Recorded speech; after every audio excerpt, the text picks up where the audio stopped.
Dans cette vidéo, je veux vous raconter et vous montrer tout le processus de création d'un tableau. C'est une femme noire sur un fond jaune. Je l'ai peinte en environ 40 minutes. Je m'étais fixé pour objectif de réaliser le tableau en une demi-heure. Très souvent, je me fixe ce genre de défi pour éliminer le superflu pendant le processus. Lorsque vous vous imposez un délai très court, vous ne vous laissez pas distraire par des détails qui ne sont pas importants pour le résultat. Ils ne sont pas si importants, du moins au début du processus. Comme vous voyez, je débute par la silhouette. La silhouette de la jeune fille est assez simple. J'ai posé une couleur marron moyen, semi-transparente, assez diluée. Ensuite, je trouve la teinte foncée. Mon processus est pratiquement toujours comme ça. C'est toujours comme ça que le travail se passe. Je commence par tracer le contour avec un ton moyen, en posant les formes principales. Le cerveau commence déjà à situer approximativement les choses. Je travaille ensuite avec les contrastes, c'est-à-dire d'abord les zones les plus sombres. Je garde les blancs et zones claires pour plus tard, car la toile est déjà blanche. Cela nous donne déjà en conséquence du blanc. Comme vous voyez, je repère les zones les plus sombres. Sur la tête, j'ai mis presque du noir, et sur le visage, j'ai ajouté du rouge pour éviter que ce soit vraiment noir. Voilà, les proportions du visage, comme vous le savez, il y a des bases. Les proportions principales, comme le front par exemple, la taille du front, est à peu près égale à la distance entre les sourcils et la base du nez, et de la base du nez jusqu'au menton.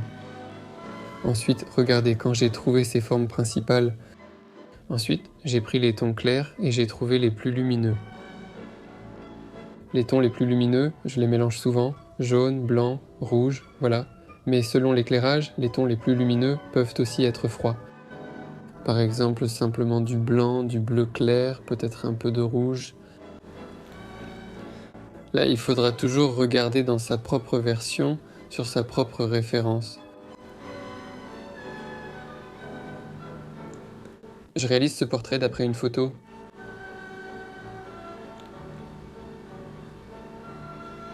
Voilà, j'ai déjà pris un pinceau plus petit. Je commence déjà à travailler un peu, à faire des transitions plus douces pour différentes formes.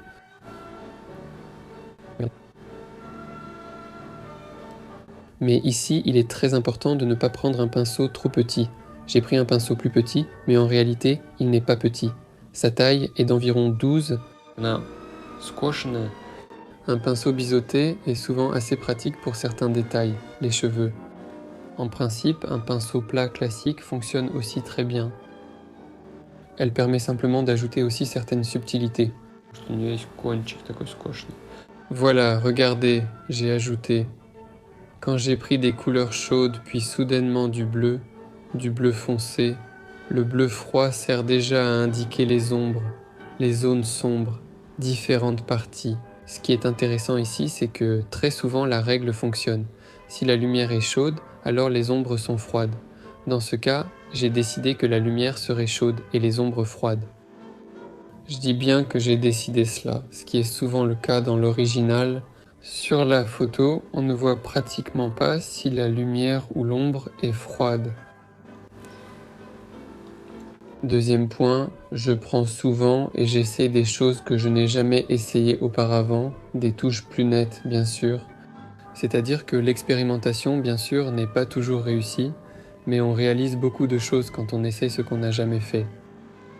De plus, lorsque vous ressentez une certaine résistance ou une peur d'essayer une couleur, vous savez, il faut justement oser, cela signifie qu'il faut essayer, parce que très souvent, derrière cette peur se cachent de grandes opportunités. Mais j'ai ajouté du bleu. Regardez, je travaille déjà avec les lèvres, ici on filme les lèvres, et les dents attirent pas mal d'attention parce que les yeux sont fermés, donc en fait, il ne reste que ça. Chez nous, ce sont surtout les lèvres et les dents qui ressortent le plus, et c'est avec elles qu'il faudra travailler le plus, les lèvres, les lèvres. J'ai juste un peu indiqué la narine, le nez, le menton. Je vais le retravailler en tout dernier, c'est souvent la partie que j'ajoute ou enlève le plus souvent. Voilà, donc ici déjà, Je précise peu à peu, voici les rites d'expression. N'ayez pas peur, ou plutôt, n'ayez pas peur, mais éloignez-vous plus souvent de la toile. Regardez comme elle rend de loin. Essayez de ne pas vous concentrer sur les détails au début. Concentrez-vous sur la forme générale. Vous pouvez même plisser les yeux pour regarder sans vous focaliser. Je commence déjà à trouver des dents. Je commence déjà à préciser peu à peu. Des précisions sont nécessaires au cours du processus, de petites précisions, afin de voir plus précisément si nous avons bien trouvé ces formes et ces volumes. Le fond, en conséquence, je ne le touche souvent pas au début, tant qu'il y a la possibilité de travailler avec les formes principales du portrait, parce que souvent le fond permet ensuite de couper l'excès sur le contour, c'est-à-dire que la précision se fait à ce moment-là. Tant que vous ne comprenez pas encore à quel point il faut affiner le contour, vous pouvez ne pas toucher au fond. Mais il arrive que le fond influence beaucoup l'éclairage du portrait, surtout si le fond est très sombre, alors il est logique de le faire en parallèle avec le portrait, c'est-à-dire que nous avons esquissé le contour, posé quelques formes, puis pouvons déjà passer au fond. Il faut très souvent assombrir soigneusement les coins des lèvres afin qu'ils paraissent arrondis.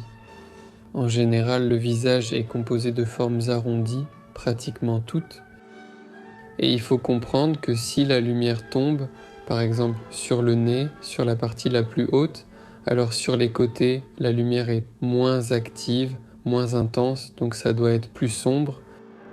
Pour les yeux, c'est pareil. Là, nous avons des petites boules cachées sous les paupières et il faut ajouter de la lumière d'un côté et de l'autre côté un assombrissement progressif. Vous voyez, sur la joue, j'ai déjà mis un peu de bleu. Dans ce cas précis, je ne sais pas quel sera le résultat final, donc j'expérimente avec la couleur. Très souvent, j'essaye la lumière. Si elle ne me plaît pas, je l'enlève ou je l'estompe un peu. Regardez, là j'ai ajouté du turquoise, la couleur turquoise. J'ajoute des couleurs claires et froides.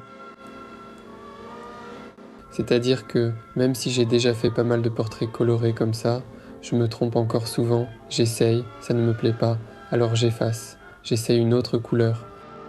Il arrive souvent qu'on essaie plusieurs couleurs différentes au même endroit, et petit à petit, on trouve ce qui résonne. Ici souvent tu n'essaies même pas d'appliquer des connaissances. Tu essaies simplement, et selon tes sensations, tu gardes celui qui te plaît le plus.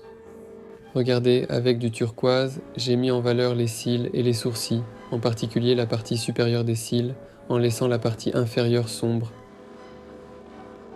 Le portrait commence déjà à se former. Le tableau change vraiment de façon impressionnante quand vous utilisez des couleurs de température différentes et même très différentes. Par exemple, nous avions des couleurs chaudes, puis je passe à des couleurs froides opposées et le tableau se transforme de façon impressionnante.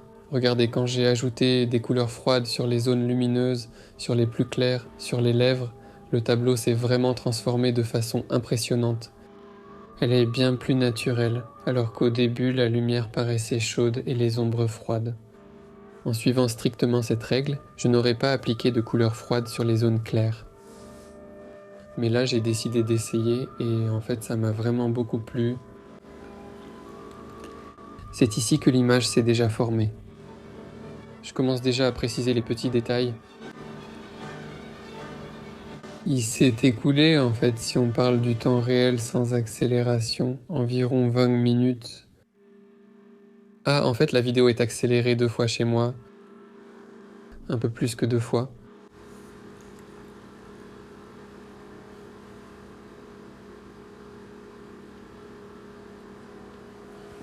Voilà, et en fait là maintenant, même le jaune commence à apparaître chez moi.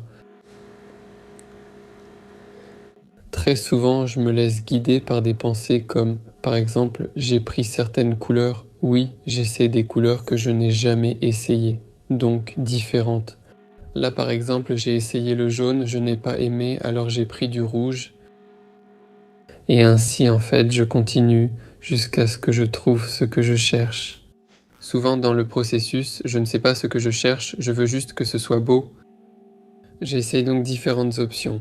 Je suis déjà au niveau du cou et j'ai pris un pinceau plus petit. Ici, par exemple, au niveau du cou, j'aurais aussi pu travailler avec le gros pinceau. Mais comme j'avais ce pinceau en main, j'ai tout travaillé avec pour l'instant. La taille de ce pinceau est à peu près un numéro 5, je pense. Regardez, ce qui est quand même le plus important ici, pour les volumes de cette tonalité, c'est-à-dire que les parties les plus claires et les plus sombres du portrait doivent correspondre. Et le plus difficile, c'est de trouver les tons moyens, c'est-à-dire que le ton moyen se situe quelque part entre la lumière et l'ombre. Et si ce ton ne correspond pas, s'il est plus clair ou plus foncé, alors la forme sera déjà déformée. Sinon, il semblera artificiel.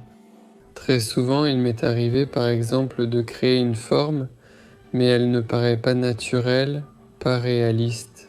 Et dès que je choisis le bon ton sans changer la forme ou la taille, dès que je trouve exactement la couleur, le ton qu'il faut, cette forme devient tout de suite très réaliste, très naturelle. Voilà, et pour chaque forme, par exemple pour le menton, j'ai pris une petite ombre, j'ai ajouté un peu d'orange, et tout de suite notre menton devient plus arrondi. Et il faut idéalement travailler ainsi chaque forme. Bien sûr, quand on travaille dans ce mode très rapide, on peut facilement ne pas remarquer ou rater beaucoup de choses. Mais pour cela, j'utilise souvent une deuxième séance.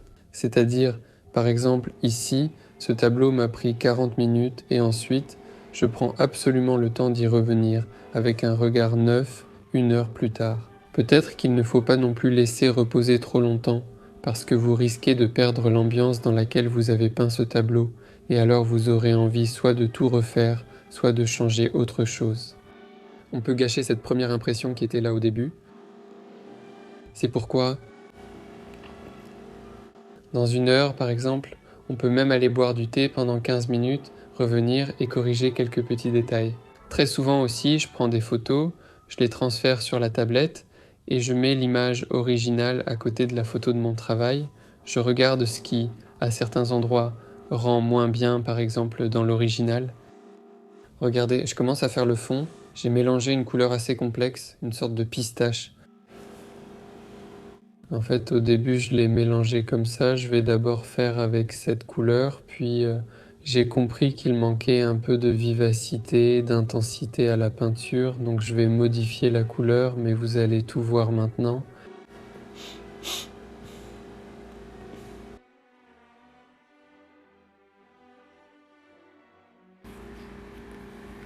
N'ayez pas peur d'aller sur le pro. Le portrait quand vous faites le fond, parce qu'avec le doigt, vous pouvez ensuite tout déplacer à nouveau là où il faut. Voilà. Et au contraire, même si les contours sont un peu flous, ça rendra super bien. Bien sûr, nous avons toujours des espaces différents et des objets dans l'espace, ils sont toujours un peu flous aux frontières. Rien ne peut être parfaitement net ou tranché. Peut-être que cela a à voir avec notre vision, qui a tendance à toujours un peu flouter, en quelque sorte, les frontières. Ou peut-être que c'est simplement un objet et son environnement est toujours lié à lui. Oui, et on peut dire qu'à leurs frontières, ils se mélangent les uns aux autres. Là encore, j'ai utilisé le même pinceau incliné pour tout recouvrir complètement.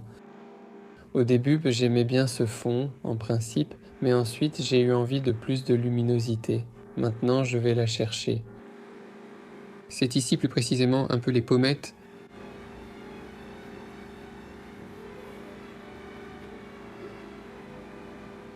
Voilà, en fait, une sous-couche classique que j'ai réalisée en une demi-heure. C'est-à-dire que j'ai tout recouvert de couleurs. Enfin non, ce n'est pas une sous-couche classique, c'est déjà un travail assez élaboré.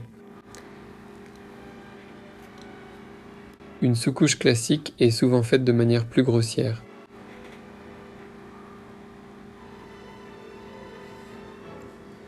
Les doigts fonctionnent très souvent vraiment bien.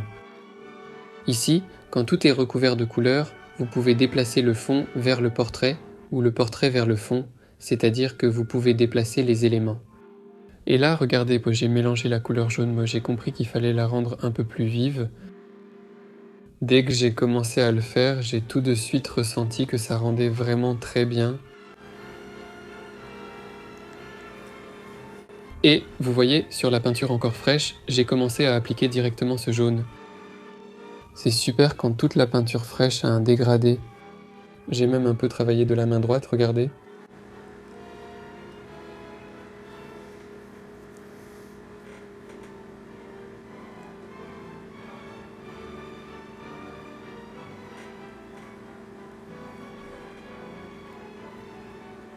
Voilà, elle commence déjà à prendre l'apparence du tableau fini qui en a résulté.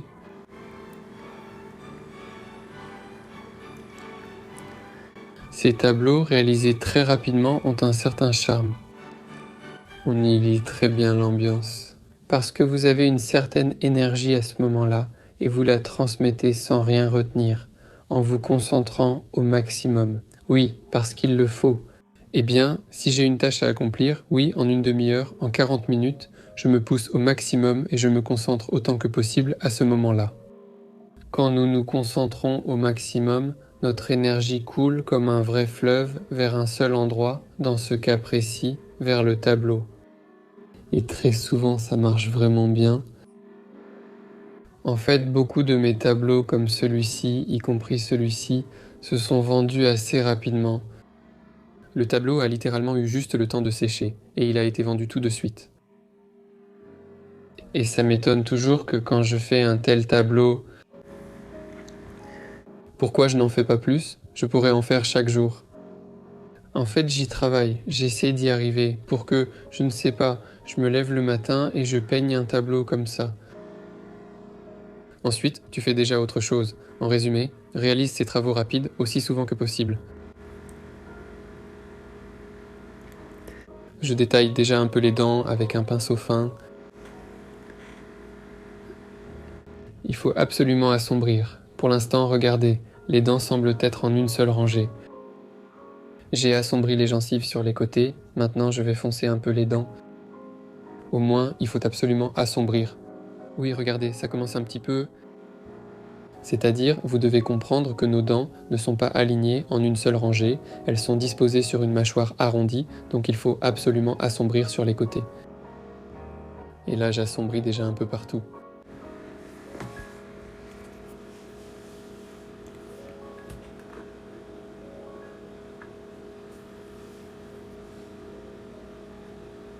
En fait, cette vidéo est complète, je l'ai enregistrée en une seule fois. Et peut-être que je vais corriger quelque chose. Je fais de petites retouches. Plus tard, mais dans l'ensemble... Ici, tout est déjà prêt, pratiquement prêt, voilà.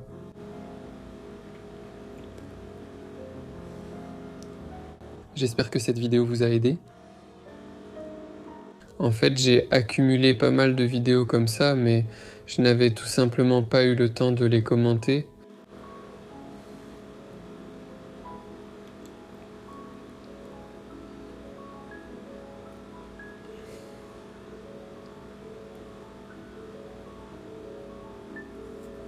En fait, ce tableau-ci convient très bien pour l'apprentissage. Il est assez simple, il n'y a pas d'yeux ici. Et on peut obtenir un résultat assez rapidement. En plus, le sujet lui-même est assez vif, positif. On peut facilement offrir un tel tableau ou l'accrocher chez soi. Eh bien, c'est là-dessus que je termine, en fait. Je vous souhaite bonne chance et beaucoup de succès créatif.